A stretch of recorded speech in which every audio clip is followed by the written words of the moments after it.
What's good, guys? It's your boy Leek back with another video. Today we're going to be talking about the Western Conference pretenders and contenders. So for me, I gotta give a little bit of a definition of what I consider a pretender, and obviously contender explains itself. So a pretender to me is a team that they seem like, they might be able to make a push, but they don't really have the means or what it takes to maintain that throughout the playoffs, and are probably not better than the other actual contenders.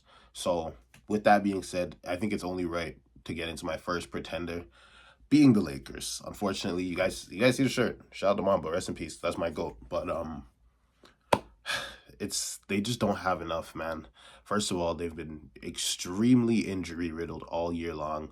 Braun obviously missed the big portion of the season to start. Then you have Luka with his little ins and outs here and there. Austin Reeves just missed 2 months. He just came back. So they haven't really had continuity within the lineup. And then with the problems they've been having off the court with the front office and the Genie Bus stuff, it's just too much going on. They're also in the middle of ushering in a new era, so I think it's just going to take some time for them. But this just isn't the year for them. Like, they're not that good of a defensive team. They don't shoot the ball well enough either to, kind of outweigh the fact that they're not that good of a defensive team. So I just, like, long term down the line, I think they could win a playoff series. There is a team that I think they could beat, which they're actually supposed to play if the playoffs were to start today. And that will lead into my next pretender, the Houston Rockets. But before you guys get upset, I was really high on this Houston Rockets roster too, going into the regular season. But obviously, we know Fred VanVleet got hurt, and losing a point guard, especially like how important his role is. At that point, Reed Shepherd didn't really have much time and reps live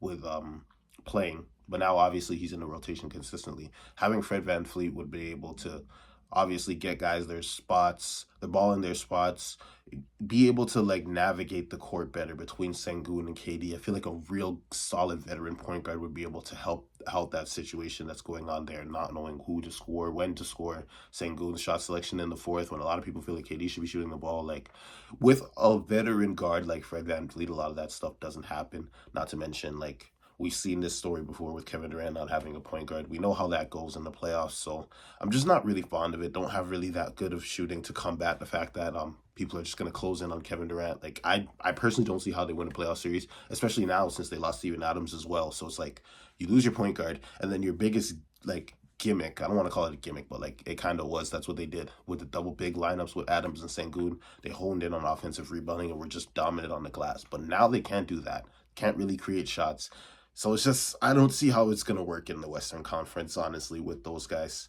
But that leads me to my next pretender on this list. And I don't really think anybody thinks they're going to go far in the playoffs, but just because they are in the playoff picture right now, I got to mention them. And that's the Golden State Warriors. It's just unfortunate with what they got to deal with right now because, they have the injuries. But I was never really a fan of this roster. Like, they just don't have it offensively enough for me to go up against the likes of, like, the OKCs, the Spurs, the Nuggets, hell, even the Lakers, honestly. Like, I just don't think they have that offensive firepower to be able to combat the other megastars that are also in the Western Conference. And then you add the fact that, like, Jimmy Butler's out too, but they have been a very solid defense all year, I will say that. So that would hold up. But it's just, I don't, like, you could be a good defense, but it's like I said, with the Shays of the world, the Victor Wembanyama's, the Luka Doncic's, the Nikola Jokic's, like, the meh offense is not going to cut it because you're not going to stop those guys throughout the course of 48 minutes. So it's just unfortunate. Maybe next year they'll have some cap space. They could retool the roster. But as for this year, I don't think it's going to happen for them either. But this one might come as a little bit of a shocker to you guys. But I also have the Minnesota Timberwolves in this tier. Only because I think that with the Timberwolves, like, they have all the talent in the world. But, like, currently where they are in the standings, like, I just don't feel like they should have more losses than the Lakers and the Rockets. They haven't had the injury problems they haven't had the inconsistencies. Most of their guys have been healthy all year long.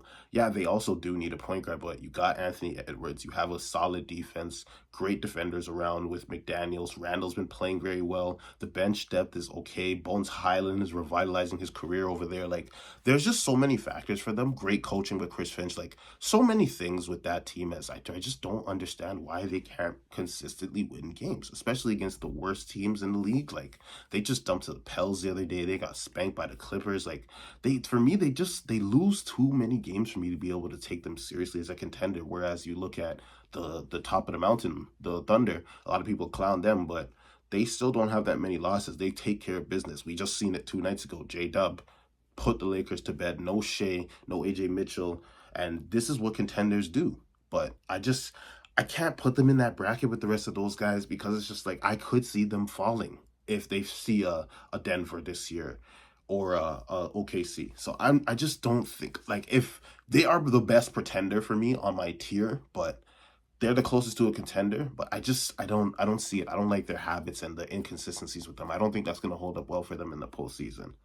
But with all that being said, we can now transition into the contenders. So I want to put a special clause with a team like the Spurs because I don't really consider them contenders, but they're not pretenders either. They're just getting their feet wet. It's a new culture. Everything is that's being established right now over there. So for me, they kind of get a bye for this year. Like whatever they do in the playoffs, I won't say it won't matter to me, but a lot of these guys are getting their feet wet. It's going to be their first time. So I don't really have a problem with whatever they could potentially do in the playoffs. I think it's not fair to call them a pretender or a contender yet, since they're just going to get their feet wet. So I don't really have any expectations for them, but I want to pivot and talk about the Oklahoma City Thunder. I think they are still the best team in the Western Conference, even with all the struggles that they've been through this year with losing to the Spurs a couple of times, losing more games than people thought they would. A lot of people thought they would beat the Warriors record. I wasn't really ever high on that, but it's just like I talked about from watching that Thunder team play the Lakers the other night. Like Jalen Williams really picked it up, just came back,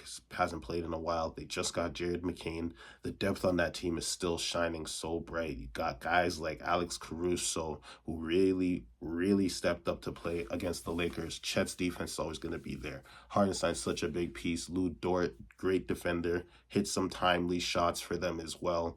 And then like when you even go like deeper into their bench, they got a lot of guys that could really just come in and hit a lot of shots early, like Aaron Wiggins, Isaiah Joe. Those guys had pretty good showings against the Lakers too. This team is just as deep as it's ever been. No AJ Mitchell, no Shea. So I really expecting them to go into the All-Star break after it and then just assert their dominance again, maybe go on like a 10-game winning streak or something like that. But I'm really high on what they can do, and I think as they start to get closer and closer to the playoffs, we're really going to see that championship pedigree really shine. But lastly, I got to talk about the Denver Nuggets. The only thing that I think is stopping Denver right now is their health. Nikola Jokic missed time. Christian Brown missed time. Even Cameron Johnson missed time. I think Jamal Murray's pretty much been the only like consistently healthy guy. Peyton Watson's been having a hell of a breakout year. He's gonna miss some time with a hamstring injury.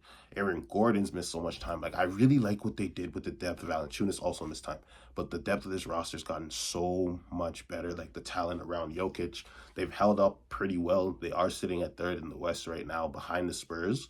And I really think that those guys could be a dangerous team to see in the playoffs. But it's just unfortunate because they have so many guys in and out the lineup. Like it's hard when you're trying to build something and you're missing so many pieces. And then you get the pieces you need and then two more pieces that you had are now missing. So it's just so much inconsistency with the lineup with them. So if they were to lose, like I wouldn't necessarily label them a pretender. Like injury issues and inconsistencies in a lineup can really derail a team's success with what they're trying to do. So hopefully they can get healthier for the rest of the year after everybody comes back again. But I really think that they could be special if they could stay healthy. I think they're the biggest threat to the Oklahoma City Thunder in the NBA, not even just the Western Conference, honestly.